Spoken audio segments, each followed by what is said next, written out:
ಆತ್ಮೀಯ 4 ಸಾರಿಗೆ ನಿಗಮದ ನೌಕರ ಬಂಧುಗಳೇ, ನಮಸ್ಕಾರ.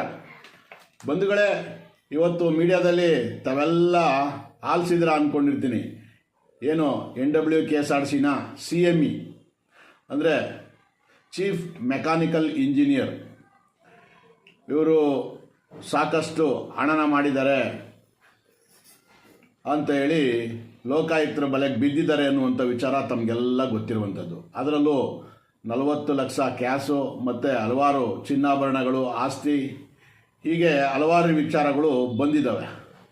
ಇದು ಟ್ರೇಲರ್ ಮಾತ್ರ ಅಷ್ಟೇ. ಈ HODಗಳಲ್ಲಿ ಇಡೀ ಸರ್ಕಾರ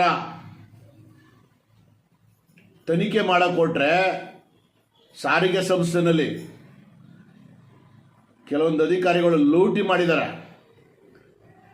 ಏನು ಆದಾಯಕ್ಕಿಂತ ಏನು ಆಸ್ತಿಗಳನ್ನ ಯಾವ ರೀತಿ ಗಳಿಸಿದ್ದಾರೆ ಅನ್ನೋದಕ್ಕೆ ನಿಮಗೆ ಅರ್ಥ ಆಗುತ್ತೆ. ಇದು ಒನ್ಲಿ ಟ್ರೈಲರು ಅಷ್ಟೇ. ಈ ವಿಚಾರದಲ್ಲಿ DC ಗಳಿಂದ ಹಿಡಿದು HODಗಳಿಂದ ಹಿಡಿದು 4 ಕಾರ್ಪೊರೇಷನಲ್ಲಿ ಏನು ಒಂದೇ ಜಾಗಗಳಲ್ಲಿ ಜೆಂಡಾ ಹೊಡ್ಕ ಕೂತಿದ್ದಾರೆ, ಅವ್ರನ್ನ ತನಿಖೆ ಮಾಡಿದ್ರೆ, ಈಗೇನು ಲೋಕಾಯುಕ್ತರಿಗೆ ದೂರು ಬರೆದಿದ್ದಾರೆ ಅವ್ರಿಗೆ ನಾನು ಮನವಿ ಮಾಡ್ತೇನೆ, 4 ನಿಗಮದ ನೌಕರರ ಪರವಾಗಿ ನಾನು ಮನವಿ ಮಾಡ್ತೇನೆ. ಇಂಥ ಅಧಿಕಾರಿಗಳು ಕೆಲವೊಂದಷ್ಟು ಜನ ಭಾಳ ಇದ್ದಾರೆ. ಪತ್ತೆ ಮಾಡಲಿಕ್ಕೆ ನಿಮಗೆ ಅನುಕೂಲ ಆಗುತ್ತೆ. ನೋಡಿ, ಹಲವಾರು ಜನಗಳ ವಿಚಾರಗಳ ಜೊತೆಗೆ ಕೆಲವೊಂದಷ್ಟು ಜನ ನಿವೃತ್ತರಾಗಿದ್ದಾರೆ. ಆ ನಿವೃತ್ತರಲ್ಲಿ ಒಳ್ಳೊಳ್ಳೆ ನಿಷ್ಠಾವಂತ ಅಧಿಕಾರಿಗಳು ಕೂಡ ಇದ್ದಾರೆ. ಇನ್ನೊಂದಷ್ಟು ಜನ ನಿವೃತ್ತರಾಗಿರಲು ಕೂಡ ಭಾಳ ಭ್ರಷ್ಟಾಚಾರ ಮಾಡಿ ಮನೆಗೆ ಹೋಗಿರುವಂಥವ್ರು ಇದ್ದಾರೆ. ಭಾಳ ಆಸ್ತಿಗಳಿಗೆನ ಹಲವಾರು ಜನ ಲೀಸ್ಟು ಮುಂದೆ ದಿನಮಾನಗಳಲ್ಲಿ ನಾನು ನೀಡ್ತೇನೆ. ಯಾರಾದರೂ ಕೇಳಿದ್ರೆ ಖಂಡಿತ ಅವ್ರಿಗೆ ನಾನು ಸೂಚನೆ ಕೊಡ್ತೇನೆ.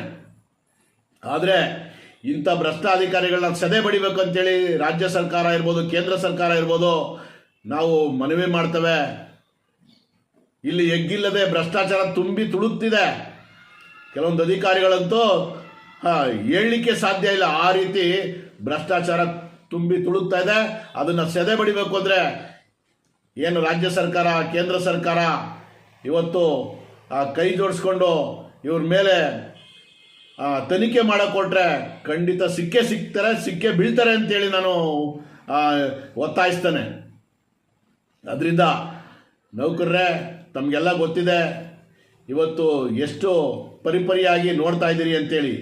ಆಸ್ತಿ ಗಳಿಕೆನಲ್ಲಿ ಇವತ್ತು 40 ಲಕ್ಷನ ಮನೇಲೇ ಇಟ್ಕೊಳ್ತಾರೆ ಅಂತಂದರೆ ಇನ್ನು ಯಾವ್ಯಾವ ರೀತಿ ಏನೇನು ಇಟ್ಕೊಂಡಿದ್ದಾರೋ. ಇನ್ನು ಬೇರೆ ಅಧಿಕಾರಿಗಳು ಕೂಡ ಭಾಳ ಭ್ರಷ್ಟಾಚಾರ ಸಾರಿಗೆ ಸಂಸ್ಥೆನಲ್ಲಿ, ಬೇರೆ ಸಂಸ್ಥೆಗಿನ ಇಲ್ಲಿ ಸಾರಿಗೆ ಸಂಸ್ಥೆಯಲ್ಲಿ ಜೆಂಡಾ ಹೊರಗೆ ಕೂತ್ಕೊಂಡಿದ್ದಾರೆ ಒಂದೇ ಜಾಗದಲ್ಲಿ 5 ವರ್ಷ 10 ವರ್ಷ. ಹೀಗೆ ಅವ್ರನ್ನ ಪತ್ತೆ ಮಾಡಿದ್ರೆ ಸಾಕು, ನಿಮ್ಗೆ ಗೊತ್ತಾಗುತ್ತೆ. ಅದರಿಂದ ಮೊನ್ನೆ ಏನು ಇಲ್ಲಿ ಕನಕಪುರ ಘಟಕದಲ್ಲಿ ನಡೆದಂಥ ವಿಚಾರ ತಮಗೆಲ್ಲ ಗೊತ್ತಿದೆ.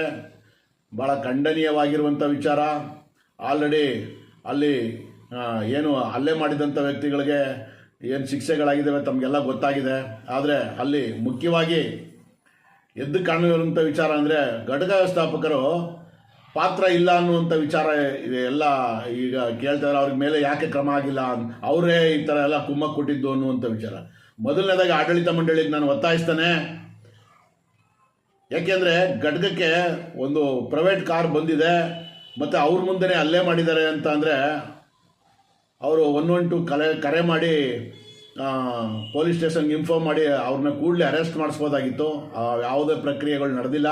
ಅದಕ್ಕೆ ಆಡಳಿತ ಮಂಡಳಿ ಅಂದರೆ ಈ ಆಡಳಿತ ವ್ಯವಸ್ಥಾಪಕರೇನಿದ್ದಾರೆ ಅವರು ಮಾಡೋ ಕೆಲಸದಲ್ಲಿ ವಿಫಲರಾಗಿದ್ದಾರೆ. ಅವ್ರಿಗೆ ಕೂಡಲೇ ಚಾರ್ಜ್ ಶೀಟ್ ಕೊಟ್ಟು ಅವರು ಮುಂದಿನ ತನಿಖೆ ಮಾಡಿ ಅವ್ರ ಮೇಲೆ ಕ್ರಮ ಆಗಬೇಕಂತೇಳಿ ನಾನು ಒತ್ತಾಯಿಸ್ತೇನೆ.